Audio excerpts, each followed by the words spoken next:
অঙ্কটি দেখেন, এখানে বলছে ফিতা ও ফুতুরের বয়সের অনুপাত 5:2। ফিতার বয়স 55 হলে ফুতুরের বয়স কত? তো এরকম যদি অনুপাত দিয়ে দেয় এবং একজনের বয়স দিয়ে দেয় তাহলে খুব সহজে একটা শর্টকাট পদ্ধতিতে আনসারগুলো বের করতে পারবেন। যদি এরকম অনুপাত দিয়ে দেয় তাহলে আপনারা ধরে নেবেন, যেহেতু এখানে 5 অনুপাত, অর্থাৎ ফিতার বয়সের অনুপাত 5 এবং ফুতুরের বয়সের অনুপাত 2। তা আমরা ধরি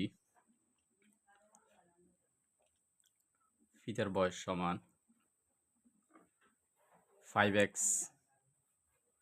এবং ফুতুরের বয়স সমান 2x। এটা আপনারা ধরে নেবেন।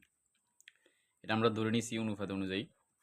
তাহলে ফিতার বয়স হচ্ছে 5x, এটা আমরা ধরে নিছি। আর প্রশ্নে ফিতার বয়স দিয়ে দিচ্ছে 55 বছর। তাহলে আমরা প্রশ্ন মতে লিখতে পারি, প্রশ্ন মতে 5x সমান 55 বছর। তাহলে আমরা এখানে যদি x এর মান বের করি, x এটা রাখি দিলে 5, যেহেতু এখানে x এর সাথে গুণ আছে, সমান সমান ওই সাইডে গেলে ভাগ। তাহলে 5 দিয়ে 55 ভাগ দিলে হচ্ছে 11, অর্থাৎ x সমান হচ্ছে 11। তো ফুতুর বয়সের অনুপাত হচ্ছে 2x দেখেন। সুতরাং ফুতুর বয়স সমান, সুতরাং ফুতুরের বয়স সমান হচ্ছে 2x। আমরা যেহেতু ধরে নিচ্ছি 2x, 2x এর মান হচ্ছে 11।